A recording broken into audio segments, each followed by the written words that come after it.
everybody. Welcome. Nice to see a big crowd in the house.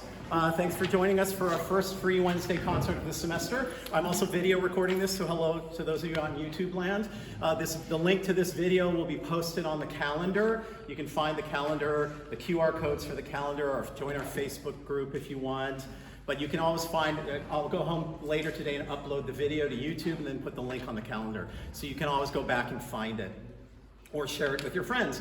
And I would love it if you go and watch the video or you send somebody to, please comment in YouTube. I would love to sort of track who's there. I can see the numbers in general, but it's always great to have some feedback. So please do that. All right, so otherwise, thank you very much for being here. As I said, our first concert, I'm very happy to welcome Mitsuko Morikawa on piano.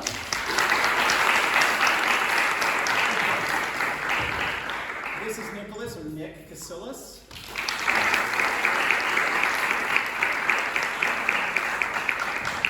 Playing saxophone.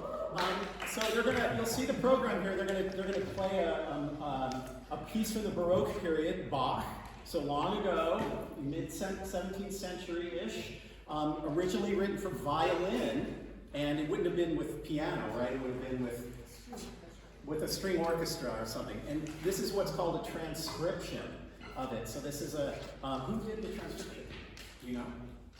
I used the Barry-Writer version. Barry-Writer score? Yeah. Okay, so all right. I forget who did the version. Okay, so anyway, throughout time, editors have then taken famous pieces and said, oh, well, this piece might work well for violin, or this might do well with oboe and harpsichord or something else. And in this case, it's for piano and saxophone. Well, of course, neither of these instruments existed when Bach was alive, right? The saxophone was 160 years. 160 years it's been around, so he didn't know of that instrument at all, right? He had others, and they were playing like either with string orchestra or playing on harpsichord or organ. Bach played the organ, wrote a lot of music for organ, but this was not an instrument. So it's an interesting question that I asked Nick and Mitsuko to first talk a little bit about. When they do a transcription of something like this, how do you adapt? How do you keep the spirit of Bach in the music under these different circumstances? Are there things that you do in your playing that's different? Are there things that you do? Anyway, I'll let you talk for a few minutes and then, yes. So I adapted this, when I bought this version, there's there came with two violin parts. And I took the part with more of the original, the text, I believe. And I didn't have articulation, so I kind of formed my articulations.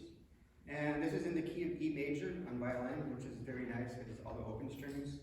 And I just transcribed that down minor third to C sharp for saxophone, which is a very fun key where everything is sharp. And then the tricky part for me, especially in the first movement, is playing the whole time. Because violin doesn't really have to worry about breathing. So for me, I had to leave out a good number of notes. So when I'm reading, there's really notes you should be playing. Just a little, I probably shouldn't tell you that, but I am. Do you have to breathe? I have to breathe, unfortunately. You don't do that circle breathing kind of thing? They didn't teach me that in school. Okay. I need to take some lessons. Now, can you back up a little bit? When you mentioned articulation, you have to change. What does that mean? Can you explain a little bit what that means? You're changing the work. Like, I think there's one version I got which just has no articulations, and then there was another version, I think it was by Andrew Mans, and he has his own suggested articulations. Articulation is something like slurs or staccatos or accents and stuff like that. Yeah, so directions to the musician of what to do. Connect this part together, or don't connect this together, or so on. As Mitsuko said, an accent on a thing. That might not have been in the original score, and then an editor can make those suggestions for a contemporary musician. Yeah? Yeah, and then for me too, I had to also worry about, I had to, like, octave displacement. Some of the notes for the violin have a much bigger range, so I had to take some of the notes an octave higher. Maybe I just left a couple of notes out and took them back there. The other hard part too. So the goal is to raise your hand when you hear him leave a note out. And the other really hard thing for me too was with violin, you can do double stops and play many notes at a time. You know what a double stop is? People know what a double stop is? What is a double stop on a violin? Play more than one note at a time. They can play, because there are 4 strings on the violin, they can draw the bow over multiple strings and play more than one note at the same time. Can't do that on a saxophone. So for that part, actually, there's a flute version of this, and I ended up transposing that. And, if you know this part, it's kind of in the middle of the first movement, where I didn't even try doing that, and I just took the flute version. So that's my cheating version. Excellent. So then maybe in a minute or two, if you can tell us a little bit about the Borel piece you're going to play. Second, how that's different from this, and so on. So this was written for saxophone, but for tenor saxophone? These are both, the Borel was written for alto. Okay, so there are different sizes of saxophone. So they have different ranges, they have different timbres, although they're the same instrument, we can hear them distinguish the difference and say, oh, that's tenor saxophone, that's alto saxophone. So that's that word we talked about, timbre, in our class, the quality of the sound. So how is this, what can we listen for in that piece?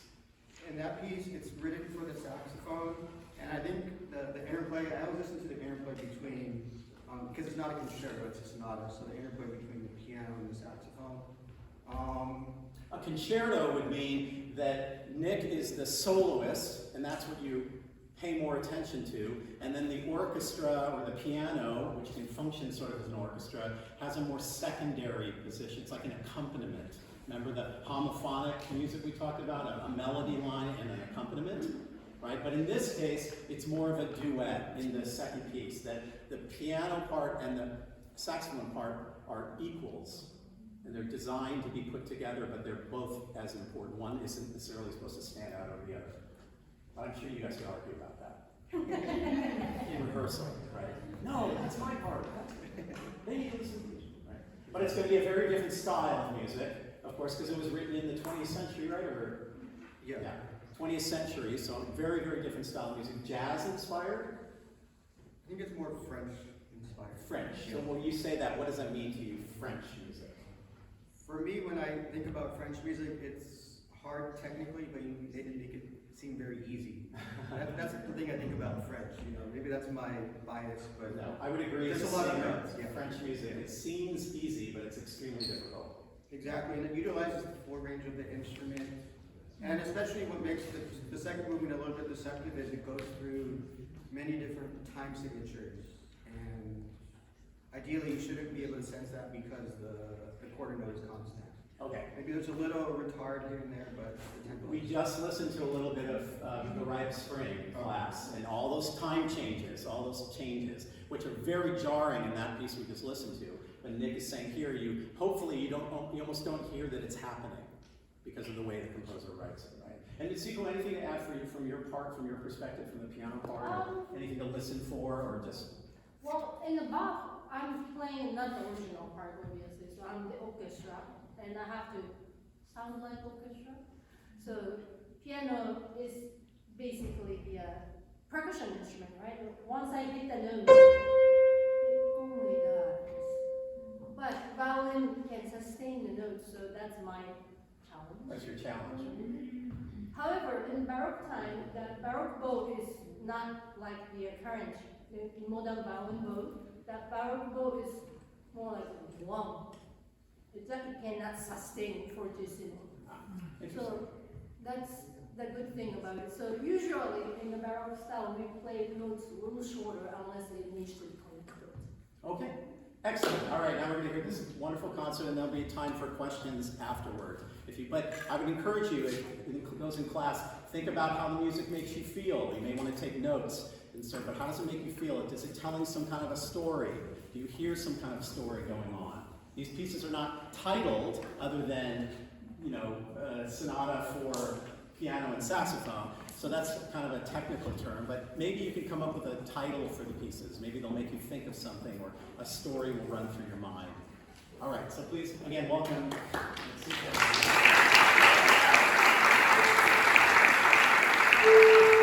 you.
While Nick is taking a break, that's a lot of work.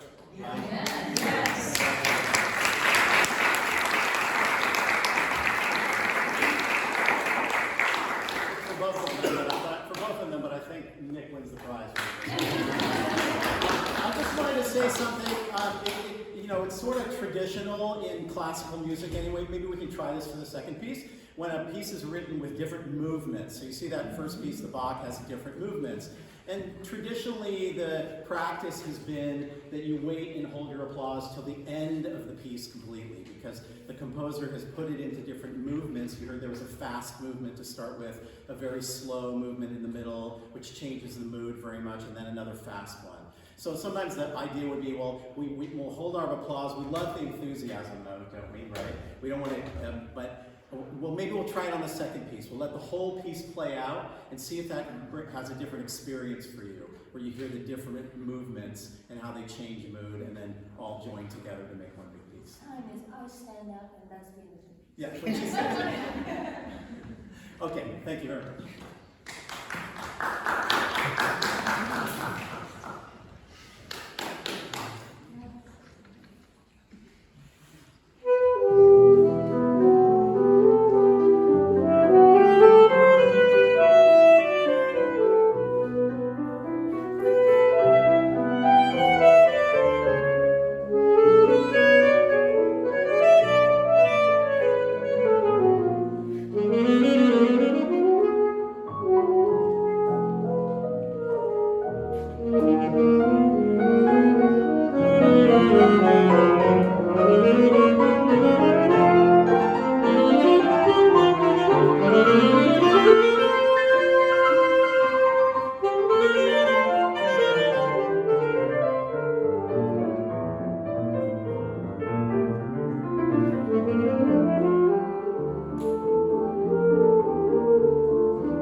question for Nick and for Mitsuko, but if anyone has questions, please ask. So in the Borel piece, the second movement is in memoriam. Is there a story behind that you know of? Is it in memory of a particular person, or? I should know, but I've been looking up the composer, and there's not too much information about the composer in general, and I had to when I Googled him, of course, it was in French, and there was a little bit of a while, but it didn't really say who it was, so I'm not too, but I was imagining as I would, if it was like a friend who passed away or something. Yeah. It was quite important. Okay. All right. Excellent. So, any questions, or did any of you have any reactions to the music? Did you think of particular stories during the Bach, or the stories during the Borel that were different? Than you heard the very different style of music. Absolutely, right? The Bach had a sort of more ordered quality to it, whereas the Borel seemed to be a bit more, we might say, all over the place. A lot of changes in volume and dynamic levels and mood and speed and all sorts of things. If anyone wants to think about that and give us a comment, but Lisa, do you have? Well, yes, because obviously hearing saxophone in the Bach context was very cool. I'm just wondering what made you decide to do all that work on that particular piece. I don't know, I just like, for some reason, my goal was to play it memorized, but it's gonna take a little bit longer. I don't know, for saxophonists, I know some instruments, we were talking about it the other day, like piano memorize everything, violin memorize everything. For me, I'm trying to get there, a little bit older. But the idea, I just really like the piece, so I kind of obsessed about a piece for a while, and I try to play something that's kind of outside of something I like, but it's outside of my grasp. Maybe something that nobody has done before, so.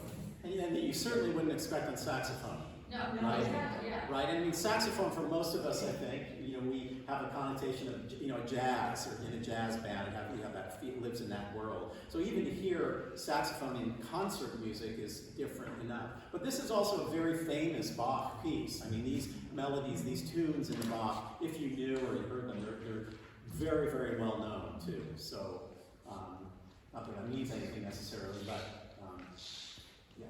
But good question. Another question for Nick or Mitsuko about what they do, or why they chose the music they play, or how they rehearse together.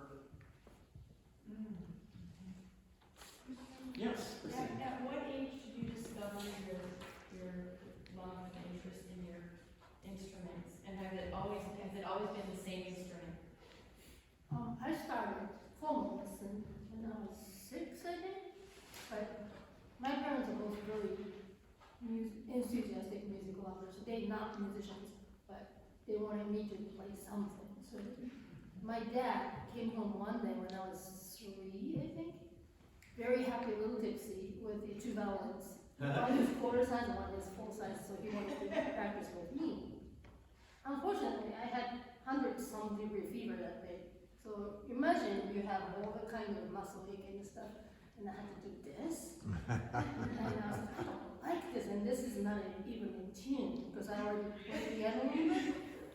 So that was the end of my violin story. And we always had a piano in the house, so I was always playing my favorite song with one finger, and my parents took me to the lessons. So when I first started serious training was when I was 6. Yeah, I think I started around 7 on piano, but it was too hard for me. So I kind of stopped, but then around 10 I started saxophone. I started on the tenor because that's what my uncle had.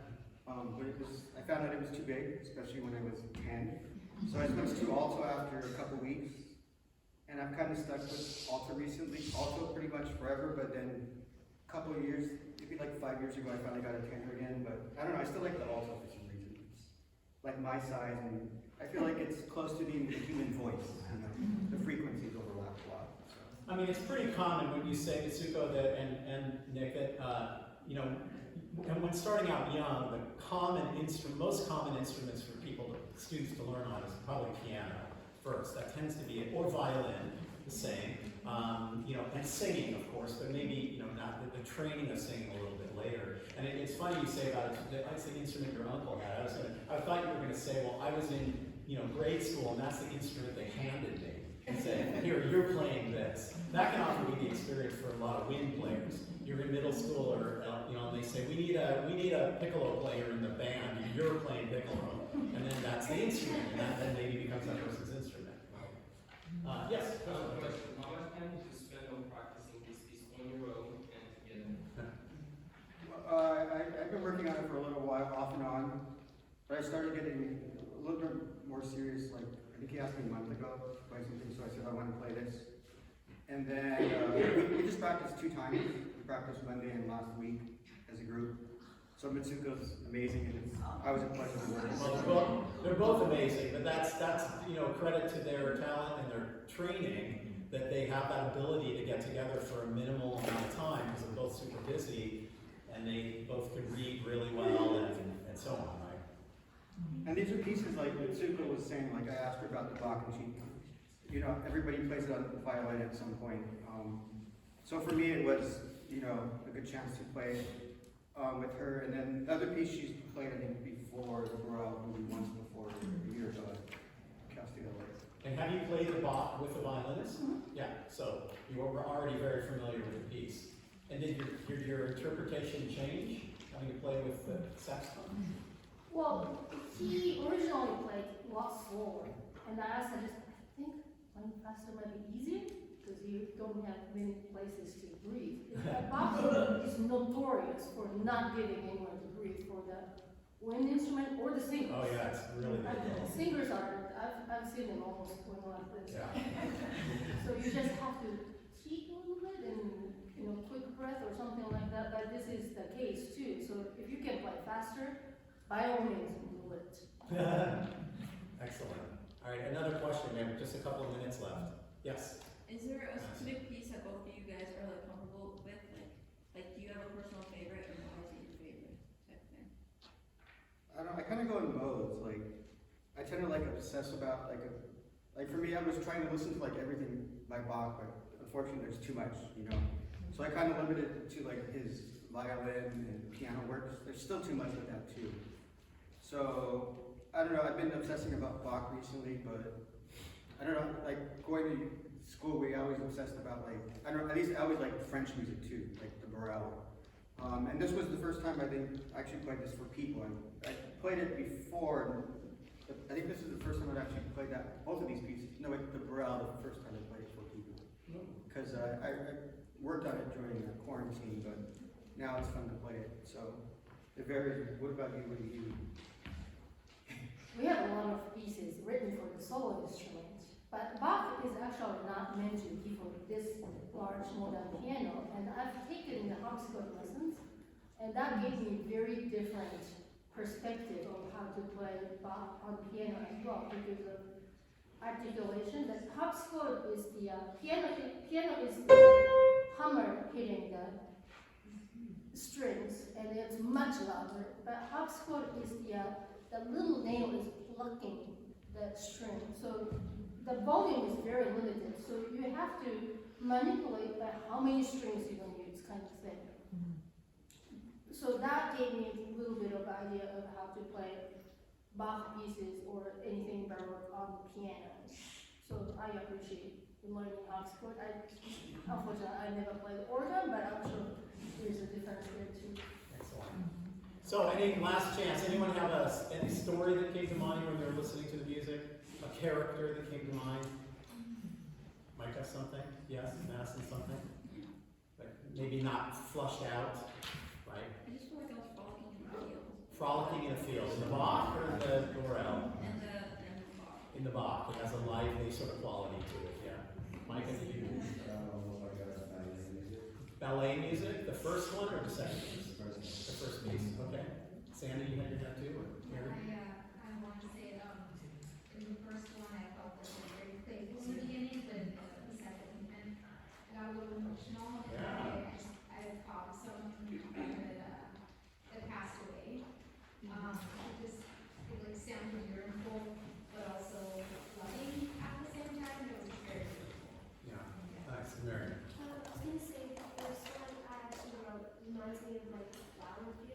Flower fields. Also, made me feel like I was at like an olden day like tea party where people were kind of like dancing like royal ball music, and they also had I don't know like tea parties with like the big hats and the gowns and stuff.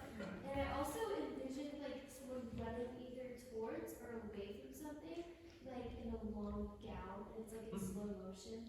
And then the second one also reminded me of someone who passed away, which is why I wrote it made me emotional and sad.